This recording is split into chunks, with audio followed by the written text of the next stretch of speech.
Hello friends, hello. ഇതുവരെയും പൊറോട്ട ഉണ്ടാക്കി ശരിയായില്ലേ? ഇത് സ്കിപ്പ് ചെയ്യാതെ കാണണേ, ഒരുപാട് ടിപ്സ് ഞാൻ പറഞ്ഞു തരാം. വീഡിയോ സ്കിപ്പ് ചെയ്യല്ലേ. ഇതുണ്ട്, ഇവിടെ ഞാൻ 3 കപ്പ് മാവാണ് എടുക്കുന്നത്. പിന്നെ ഒരു അല്പം കൂടി ഇടുന്നുണ്ട്. എൻ്റെ വീട്ടിലാകെ 4 പേരേ ഉള്ളൂ കഴിക്കാൻ. 2 ചെറിയ കുട്ടികളും മുതിർന്നവർ 2 പേരും ഉള്ളേ. അന്നേരം അതനുസരിച്ച് നിങ്ങളും എടുക്കുക. ഇനി ഇതിലേക്ക് നമുക്ക് കുറച്ച് പഞ്ചസാര ഇടാം, പിന്നെ കുറച്ച് ഉപ്പും. ഇത് ചൂട് പാലിനകത്തോട്ട് ഞാൻ കുറച്ച് പശു നെയ്യ് കലക്കുവാണേ. ഇനി ഇതിൻ്റെ കുറച്ച് സോഡാപ്പൊടി അതിലേക്ക് ഇട്ടിട്ട്, ഇപ്പോൾ പാലൊഴിക്കല്ലേ കേട്ടോ, പച്ചവെള്ളം ഒന്നുമല്ല നമ്മൾ യൂസ് ചെയ്യുന്നത്, ചൂട് പാലും ചൂട് വെള്ളമൊക്കെ. അപ്പോൾ വളരെ ശ്രദ്ധിച്ച് കാണണം കേട്ടോ. ഇത് ആ പൊടികളൊക്കെ ആദ്യമേ ഒന്ന് ഇളക്കണേ. നന്നായിട്ട് ഇളക്കി യോജിപ്പിച്ചിട്ടേ ബാക്കി വെറ്റ് ഇൻഗ്രീഡിയൻസ് നമ്മൾ ആഡ് ചെയ്യാവുള്ളൂ. ഇപ്പോൾ നമ്മൾ ആ നെയ്യൊക്കെ ചേർത്ത് വെച്ചിരിക്കുന്ന ചൂട് പാൽ അതിലോട്ട് ഒഴിക്കുന്നു.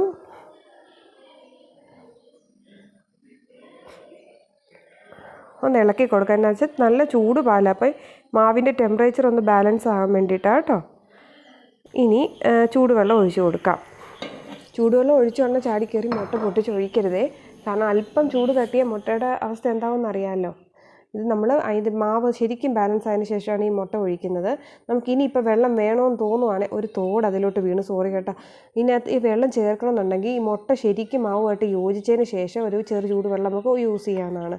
കയ്യിൽ ഒട്ടുന്ന പരുവം വരെ നമ്മൾ അങ്ങനെ ആക്കിയതിന് ശേഷം കൗണ്ടർ ടോപ്പിലേക്ക് അല്പം മാവ് തൂളിയിട്ട് നമ്മൾ ശരിക്കും കുഴക്കണം. 15 മിനിറ്റേലും കുഴക്കണം. ഇതുവരെ നിങ്ങളുടെ പൊറോട്ട ശരിയായിട്ടില്ല, അതിന് കുഴ ശരിയാകാഞ്ഞിട്ട് ശരിക്കും കുഴക്കണം. ഈ കുഴക്കലിലാണ് പൊറോട്ടയുടെ എല്ലാ ടേസ്റ്റും ഇരിക്കുന്നത്. പച്ചവെള്ളത്തിലും ചെയ്യാമെന്നാണ്, പക്ഷേ എൻ്റെ ഫ്രണ്ട് സജസ്റ്റ് ചെയ്തതാണ് ചൂടുവെള്ളം ചൂടുപാലും. അങ്ങനെ ഉണ്ടാക്കി കഴിഞ്ഞപ്പോൾ ഒരുപാട് ഇഷ്ടമായി, ഒത്തിരി വ്യത്യാസം കാണുന്നുണ്ട്. അതുകൊണ്ടാണ് ഞാൻ ചൂടുവെള്ളവും ചൂടുപാലൊക്കെ യൂസ് ചെയ്യുന്നത്. നന്നായിട്ട് കുഴക്കണം. 15 മിനിറ്റ് കൂടുതൽ കുഴയ്ക്കുകയാണെങ്കിൽ ഏറ്റവും നല്ല പൊറോട്ട കിട്ടും. ഇതിപ്പോൾ ഞാൻ രാത്രിയാണ് കേട്ടോ കുഴച്ച് വെക്കുന്നത്, രാവിലത്തേക്ക്. പക്ഷേ നിങ്ങൾക്കൊരു 3-4 മണിക്കൂർ കുഴച്ച് വെക്കേണ്ട കാര്യമേ ഉള്ളൂ. എനിക്ക് രാവിലത്തേക്കായിരുന്നു ആവശ്യം, അതുകൊണ്ട് ഞാൻ രാത്രി കുഴച്ച് വെക്കുന്നതാണ്. ആ പാത്രത്തിൽ തന്നെ ഞാനൊരു എണ്ണ തടവിയതിന് ശേഷം ആ പാത്രത്തിൽ മാവിട്ടു, മാവിൻ്റെ മുകളിലും എണ്ണ ഇട്ടു, സ്റ്റീൽ പാത്രം കൊണ്ട് അടച്ചു വെച്ചു. ദേ ഇപ്പം മാവ് നല്ല രീതിയിൽ ഇരിപ്പുണ്ട്. നല്ലത് കണ്ടോ, പഞ്ഞി പോലെ. തുണിയിട്ടൊന്നും മൂടി വെച്ചിട്ടില്ലായിരുന്നു, എന്നിട്ടും നല്ല പഞ്ഞി പോലെ ഇരിക്കുന്നത്. ഒരു പ്രധാനപ്പെട്ട കാര്യം വിട്ടുപോയി, നിങ്ങൾ രാത്രി മാവൊക്കെ ഇങ്ങനെ സൂക്ഷിക്കുന്നുണ്ട്, അടിയിൽ ഇതേ പാത്രവും വെള്ളമൊക്കെ വെച്ചാണ് അടച്ചു വെക്കാൻ, അല്ലെങ്കിൽ ഉറുമ്പ് കയറുവേ. അതിൽ ഒരു ശകലം മാവ് ഞാൻ എടുത്തു, കണ്ടോ. ഇതകത്തോട്ട് ഇങ്ങനെ നമ്മൾ വിരലുകൊണ്ട് പ്രസ് ചെയ്ത് കൊടുക്കുക. എന്തിനാണെന്ന് ചോദിച്ചാൽ എനിക്കറിയാൻ മേല, പക്ഷേ ഇങ്ങനെയാണ് ചെയ്യേണ്ടത്. ഇങ്ങനെ ചെയ്യുമ്പോഴാണ് നന്നായിട്ട് വരുന്നത്. ഇതിൻ്റെ ശാസ്ത്രീയമായ വശമൊന്നും എനിക്ക് പറഞ്ഞു തരാൻ അറിയാൻ മേല.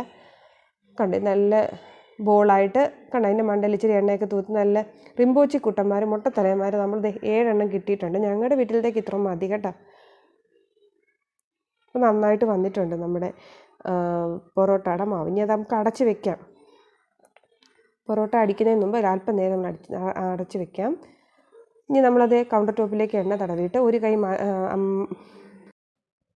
നമ്മൾ കമഴ്ത്തിയും മറ്റേ കൈ മലർത്തിയും പിടിച്ച് ഇങ്ങനെ പതുക്കെ, അങ്ങ് ആകാശത്തോടെ എടുത്ത് പൊക്കുകയൊന്നും വേണ്ട, പതുക്കെ ചെയ്താൽ മതി കേട്ടോ. പതുക്കെ പൊക്കിയിട്ട് താഴോട്ട് വെക്കുമ്പോഴേ അതിൽ എയർ ബബിൾസൊക്കെ വന്ന് നല്ല സെറ്റ് ആവുന്നുണ്ട്. കണ്ടോ, കട്ടി കുറഞ്ഞ് കിട്ടി. നമ്മൾ പതുക്കെ ഒരറ്റം അങ്ങ് പൊക്കിയെടുക്കണം. എന്നിട്ട് ഇതിനെ കൂന കൂട്ടി ഇങ്ങനെ നമ്മൾ വെക്കരുത്, അതായത് മണ്ടയിൽ അങ്ങോട്ട് ചുരുട്ടരുത്. കണ്ടോ, ഇങ്ങനെ പരത്തി ചുരുട്ടണം. അതാകുമ്പോൾ നമുക്ക് കൈ കൊണ്ട് പരത്താനും എളുപ്പം. ഇതിൻ്റെ കൊമളയൊക്കെ വന്നേക്കുന്നത് കണ്ടോ. ഇത് നമ്മൾ വീശുന്നതിൻ്റെ ഗുണം ഇതാണേ. അതിൻ്റെ അറ്റം അടിയിലോട്ടാണ് വെക്കേണ്ടത്. നെക്സ്റ്റ് വണ്ണം ഉണ്ടാക്കുമ്പോൾ ഞാൻ കാണിച്ചു തരാം. കണ്ടോ, ഇങ്ങനെ ചുരുട്ടിയിട്ട് ഇത് ഞാൻ മൊത്തം പരത്തി ഉണ്ടാക്കിയതാണ് കേട്ടോ, പലക വെച്ച്. അതിൻ്റെ ഒരു വ്യത്യാസം കണ്ടോ, അതിന് കൊമളയൊന്നും വന്നിട്ടില്ല. ഇത് കണ്ടോ, ഇങ്ങനെ ഇത് ഉണ്ടാക്കണ്ട കേട്ടോ. ഇതേ ഒന്ന് പരത്തി നമ്മൾ വീണ്ടും ഞാൻ പറഞ്ഞ പോലെ തന്നെ വിരൽ പിടിച്ചേക്കുന്നത് ശ്രദ്ധിച്ചോണേ. കണ്ടോ, ഒരു കൈ അങ്ങനെ മറ്റേ കൈ അടി കൂടിയും പിടിച്ചേച്ച്. വീശാൻ അറിയാത്തവർ വീശി തന്നെ പഠിക്കണം, അതാണ് എൻ്റെ ഒരു അഭിപ്രായം കേട്ടോ. വീശി നമുക്ക് ഉണ്ടാക്കുന്നതാണ് നല്ലത്, എന്നാലും ഉണ്ടാക്കുമല്ലേ. കണ്ടോ, അതൊന്ന് പലക വെച്ച് ഞാൻ പരത്തുന്നതിൻ്റെ വ്യത്യാസം കാണിച്ചു തരാം കേട്ടോ. ഇത് നന്നായിട്ട് പരക്കുകയൊക്കെ ചെയ്യും, കാരണം നമ്മൾ നേരത്തെ കുഴച്ച് വെക്കുകയും നന്നായിട്ട് കുഴക്കുകയൊക്കെ ചെയ്താണ്ട് ഇത് സംഗതി പരന്നൊക്കെ കിട്ടും, ഞുറിയൊക്കെ വരുകയും ചെയ്യും. എന്നാലും ടെക്സ്ചർ വ്യത്യാസമുണ്ട് കേട്ടോ.